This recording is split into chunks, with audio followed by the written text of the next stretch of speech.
minasyaitonirrajim. Bismillahirrahmanirrahim. Assalamualaikum warahmatullahi wabarakatuh. Waalaikumsalam warahmatullahi wabarakatuh. Jamaah. Yeah. Oh, jamaah. Yeah. Alhamdulillahirabbil alamin wassalatu wassalamu ala asrofil anbiya'i wal mursalin wa ala alihi washabihi ajmain amma ba'du. Alhamdulillah jamaah, bertemu lagi bersama saya Mikdad Tadausi tentunya di Islam Itu Indah. Masya Allah, di pagi hari ini insya Allah kita akan belajar bersama-sama tentunya dengan guru-guru kita. Ada Ustadz Maulana, ada Ustadz Syam, ada Habib Usman. Mohon izin semua guru-guru sehat semuanya ya. Alhamdulillah, Masya Allah. Udah merah-merah gini semangatnya luar biasa. Kedengeran kan suara paling kencang siapa? Ya, kita panggilkan dulu. Ustadz Maulana mohon izin nih. Ya ada apa sih? Sehat ya? Sehat dong. Aduh masih dikelilingin malaikat nih. Amin. Oh, Amin iya. ya Allah, baru pulang ya. Baru pulang umroh. Ustadz udah semangat kan hari ini kita mau belajar bareng-bareng. Nah. Apalagi ini kan sudah 26 Sya'ban. Betul. Hari Ahad malam Senin kan sidang isbat. Ya. Kalau penetapannya Senin kita puasa Senin. Senin. Kalau ternyata tidak ada yang lihat bulan ya. Berarti tunggu ikuti pemerintah. ikuti pemerintah. Tapi saudara kita dari Muhammadiyah sudah putuskan hari Senin puasa. Waduh, makin semangat kalau gitu. Semangat! Nah, Mau Ramadan. semangat ya semuanya, Masya Allah, tepuk tangan dulu. Tapi sebelum kita masuk ke pembahasan, saya mau ajak dulu nih jamaah untuk nonton dulu. Ada tayangan itu? menarik nih. Kita lihat. Video pertama, geger kesurupan massal di pabrik rokok. Waduh, yuk kita saksikan sama-sama. Silakan.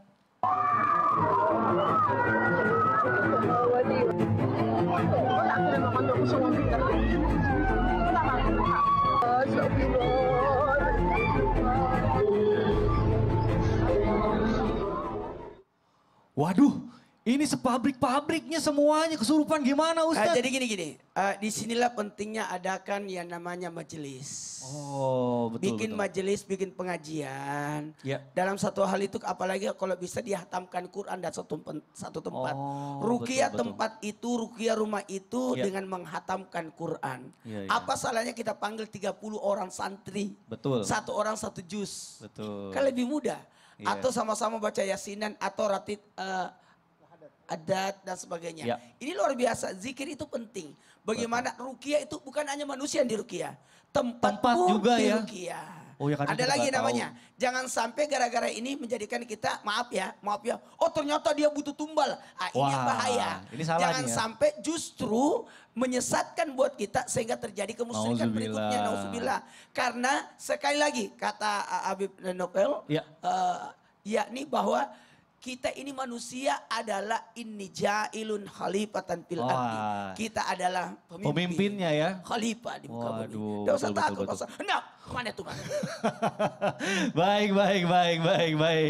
Baik kalau gitu kita lanjut nih, ada tayangan berikutnya. Ini mengenai aksi solidaritas ibu-ibu di Kedubes Mesir untuk Palestina. Masya Allah, yuk kita saksikan sama-sama. Silakan. Dengan membawa berbagai macam spanduk, syal hingga bendera Palestina, massa dari komunitas For Free Palestine menggelar aksi solidaritas di depan gedung kedutaan besar Mesir. Dalam aksinya, massa yang membawa beragam jenis peralatan dapur mendesak negara Mesir mencegah bencana kelaparan di Palestina dengan berani membuka gerbang Rafah. Masya Allah, tepuk tangan dulu dong Kita berikan Bu. aplaus dulu Bu. Bawa peralatan dapur lucu banget loh.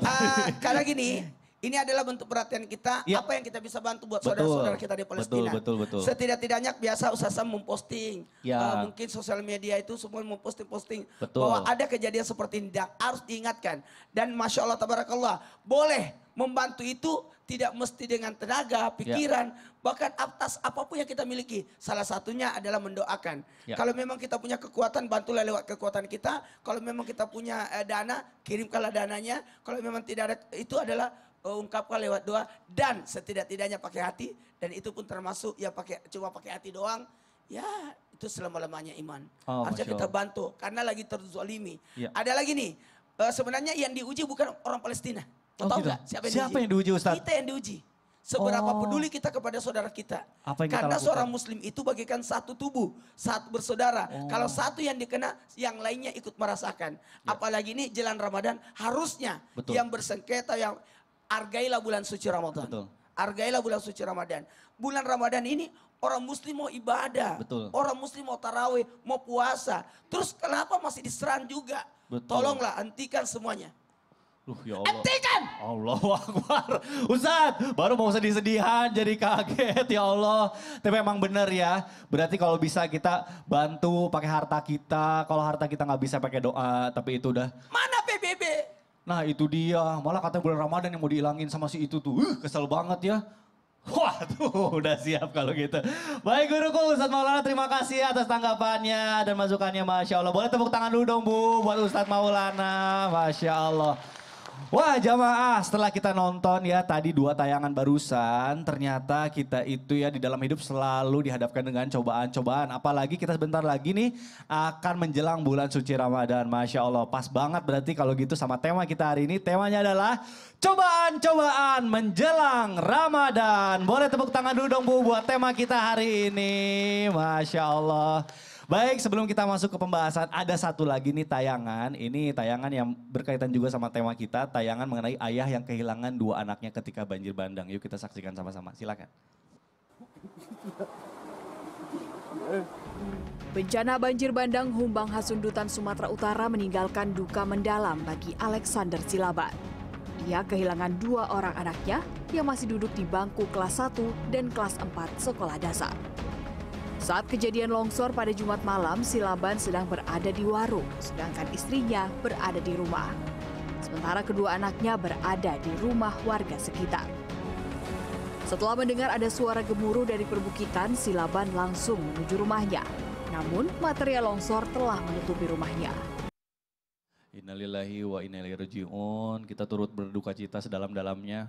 Ustadz, saat menjelang bulan suci Ramadan ini memang gak banyak juga nih ya kita dengar berita yang kehilangan orang-orang yang tersayang gitu ya. Betul. Pasti akan beda gitu ya rasanya. Siap. Nah bagaimana nih kita sebagai umat muslim menghadapi cobaan tersebut? Apakah ini tuh sesuatu yang membuat kita bersyukur dengan nonton tayangan barusan apa gimana nih? Mohon penjelasannya Guru. Bismillahirrahmanirrahim. Tabe guruku Ustadz Maulana Habib Utsman, Mikdad, jamaah di studio, jamaah di rumah, Al-Quran Surah Al-Baqarah 153-154.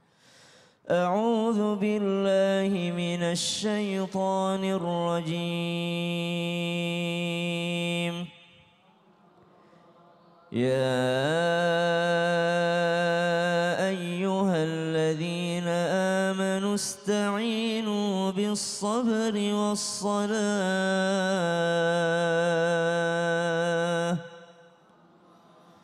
إن الله مع الصابرين ولا تقولوا لمن يقتل في سبيل الله أموات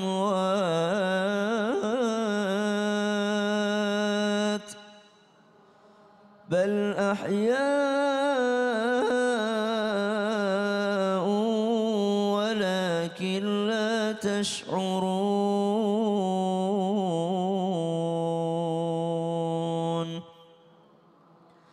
Semua kita orang-orang yang berikrar beriman kepada Allah Subhanahu wa taala dan hari akhir serta apa yang diturunkan oleh Allah Subhanahu wa taala, yakni salah satunya bulan suci Ramadan, maka tentu saja ketika mengerti tentang keutamaan Ramadan semuanya ingin kumpul di bulan Ramadan. Bukan hanya ayahnya, sang ayah ingin kumpul dengan istrinya. Bukan hanya sang ibu pengen ngumpul sama anaknya. Bukan sama sang anak saja, sang anak pengen ngumpul sama orang tuanya. Makanya biasanya ada yang pengen puasa pertama di rumahnya. Ada yang pengen buka puasa pertama pakai masakan ibunya. Mereka ingin berkumpul dengan keluarganya. Namun ternyata ajal itu benar adanya. Dan kematian itu benar adanya. Alam barzakh itu benar adanya. Dan tidak ada yang bisa mengendalikan itu kecuali Allah Subhanahu wa taala. Maka ketika kita berdoa, Allahumma ballighna Ramadan, ya Allah pertemukan kami dengan bulan suci Ramadan, kita hanya sekedar berdoa dan berusaha menjaga kesehatan kita, tapi tentang ajal ini adalah urusan Allah Subhanahu wa taala. Betulkah ini salah satu cara Allah mengingatkan kita agar lebih banyak bersyukur? Betul. Kenapa? Karena setiap satu Ramadan yang kita lewati, satu bulan Ramadan yang kita dapati, itu adalah nikmat yang yang besar dari Allah Subhanahu wa taala. Kita sempat berbulan suci Ramadan, itulah nikmat yang sangat besar dari Allah. Kenapa? Karena ini berangkat daripada rasa kasihnya Allah kepada kita semua. Melihat umat terdahulu panjang umurnya, kita umurnya yang sedikit tapi dikasih keutamaan dengan bulan suci Ramadan. Khairum min alfi syahr. Ada satu malam lebih baik daripada 1000 bulan, lebih baik daripada 83 tahun 4 bulan. Maka kita dikasih kesempatan beribadah sedikit tapi pahalanya banyak, bernilainya banyak. Maka bersyukurlah orang-orang yang bisa hidup di bulan suci Ramadan untuk beribadah di bulan suci Ramadan. Yang paling merugi bukan yang dicabut nyawanya sebelum Ramadan, tapi yang paling merugi adalah orang yang dipanjangkan umurnya bertemu dengan Ramadan tapi tidak bisa memuliakan Ramadan, tidak bisa mengambil keutamaan-keutamaan Ramadan. Orang yang meninggal dunia sebelum Ramadan belum tentu rugi. Siapa tahu meninggalnya husnul khotimah. Belum siapa tahu dia dalam keadaan pengen banget Ramadan dan husnul khotimah. Tapi orang yang mendapati Ramadan belum tentu beruntung juga. Karena siapa tahu umurnya doang yang panjang tapi amalnya tidak diperbaiki. Ya Allah, nauzubillah. Mudah-mudahan kita sampai dan juga kita dapat berkahnya Ramadan. Bersyukur dengan cara tidak menyia-nyiakan Ramadan. Masya Allah, baik. Terima kasih guruku, Sama-sama. Ustaz Syam. Boleh tepuk tangan dulu dong, Bu. Masya Allah, tabarakallah. Baik jamaah, kita lanjutkan pembahasan kita. Tapi sebelumnya saya mau panggilkan dulu guru kita, Habib Usman. Habib mohon izin. Ada yang mau saya tanyain nih Habib. Wih, Boleh dong. makin ganteng aja Masya pakai baju Allah. merah. Sehat ya Bib ya? Sehat, alhamdulillah. Bib, izin nanya nih, banyak yang jauh dari keluarganya pas mau Ramadan. Kadang sedih gitu Bib, saya juga orang tua ada di Bandung, ada di Tasik gitu ya. Kadang, aduh gimana ya pengen pulang tapi lagi sibuk banget gitu kan. Apakah ini juga jadi cobaan gitu Bib? Tapi kan pengennya sih kita bisa menjalani dengan rasa syukur. Gimana caranya supaya kita nggak sedih-sedih amat gitu kalau nggak sempat ketemu sama keluarga. Mohon penjelasannya Habib, silakan. Mas Ya. Mikdad, Kang Mikdad, Ustaz Syam, Ustaz Maulana. Bismillahirrahmanirrahim. Assalamualaikum warahmatullahi wabarakatuh. Waalaikumsalam warahmatullahi wabarakatuh. Bismillahirrahmanirrahim. Alhamdulillah. Alhamdulillahi rabbil alamin wassalatu wassalamu ala sayyidina wa nabiyina wa maulana Muhammadin sallallahu alaihi wasallam wa sahabih wa azwajih wa dhurriyyatih wa ahli baitihi wa ansari wa sahari wa ba'du. Segala puji bagi Allah Subhanahu wa taala yang telah memberikan kita nikmat iman, nikmat sehat walafiat. Insya Allah penonton di rumah dan penonton di studio mendapatkan ilmu yang bermanfaat dari guru-guru kita. Bisa diamalkan dalam kehidupannya sehari-hari. Amin ya Allah ya Rabbal Alamin. Banyak di antara kita yang dia sahurnya tidak bersama keluarganya. Ustadz Maulana. Oh bukan begitu Ustadz? Ustadz Sam juga termasuk. Dan juga saya termasuk tahun yang lalu. Dan juga ada di antara kita yang buka puasa tidak bersama keluarganya. Ustadz Sam juga, Ustadz Maulana juga. Dan juga mungkin penonton di rumah. Ada juga yang dimana jauh dari orang tuanya, jauh dari istri dan anaknya. Karena mungkin jauh dari orang tuanya karena sekolah ataupun belajar. Jauh dari istri dan anaknya karena dia merantau atau berada di luar kota atau ada di daerahnya yang lain. Atau sedang bekerja dan lain sebagainya. Apakah ini bentuk ujian dari Allah Subhanahu wa taala? Kenikmatan yang paling indah adalah berkumpul bersama keluarga. Berbuka puasa bersamanya, sahur bersamanya dan memperhatikan keluarganya, istri dan anak-anaknya, apakah dia berpuasa atau tidak berpuasa. Mengkontrol dan memahami dan melihat, mengamati semuanya, apakah dia menikmati dalam kehidupan berpuasanya nikmat dekat kepada Allah Subhanahu wa taala. Bagaimana caranya supaya kita tidak menganggap itu sebagai cobaan? Semua bentuk apapun yang kita lakukan, kita lagi kerja, lagi usaha, lagi sekolah, bentuk ibadah kepada Allah.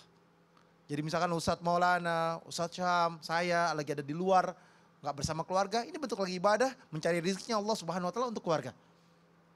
Dan bentuk dakwah mendekatkan diri kepada Allah Subhanahu wa taala, mengajak kepada kebaikan. Pahalanya sampai kepada keluarga. Dan ada lagi juga anak yang belajar jauh daripada keluarganya ataupun orang tuanya. Ini adalah bentuk apa? Bentuk menuntut ilmunya Allah Subhanahu wa taala dan kebaikan, doakan orang tua dan keluarganya. Jadi ini semua kehidupan yang dijalanin. Iya, betul. Tergantung niatnya. Niatnya, Niatnya. amalu bin niat. Kalau bisa juga video call ya, kalau sekarang kan udah canggih ya. Kalau Bib, ya. bisa izinlah satu hari. Iya. Liburlah bareng sama keluarganya. Betul, kalau bisa Jangan istilahnya jangan sibuk unggahan. terus lah. Betul. Kasih waktu lah sedikit. Buat keluarganya ya, pasti kangen Betul. orang tuanya. Habib lagi ngomong diri sendiri. Habib juga. Nah, makanya tahun ini saya liburin. Masya Allah. Baik, boleh tepuk tangan dulu dong Bu. Masya Allah. Nah sekarang ini saya mau bacakan pertanyaan yang sudah masuk ke sosial media Instagram Islam itu Indah. Ini ada pertanyaan dari @amara.gutawa. Nih, Assalamualaikum Ustadz, mau bertanya dong Ustadz. Saya ini kan kalau nggak ngomongin tetangga ada yang kurang gitu ya Ustadz. Waduh, tapi gimana ya Ustadz kalau mau puasa nanti? Saya sebenarnya juga udah nggak pengen ngomongin, udah nggak pengen ngomongin tetangga Ustadz. Tapi gimana ya soal tetangga saya bawaannya pengen diomongin terus. Salah dia juga enak aja, masa salah saya. Gimana sih? Ustadz lucu nih. Kalau kita, nauzubillah, kalau orang bergosip, jangan salahkan orang, salahkan diri sendiri. Hati-hati ya, bisa jadi yang kau gosipin itu sudah diampuni dosanya oleh Allah, sementara engkau sekarang lagi berbuat dosa. Yang susah tobatnya. Karena berdosa berkaitan kepada manusia. Yang harusnya bukan hanya minta ampun kepada Allah, tapi harus minta maaf kepada orang atau klarifikasi. Dan ingat, puasanya orang yang bergibah, mohon maaf tidak ada pahalanya. Aduh, nauzubillah. Nah jamaah nih, Ustadz Maulana udah marah-marah, udah melotot nih. Makanya tahan, kita tenangin dulu ya. Jamaah jangan kemana-mana, tetap di Islam itu Indah. Jamaah, oh jamaah, alhamdulillah. Jadi bukan bulan puasa aja nggak boleh ya.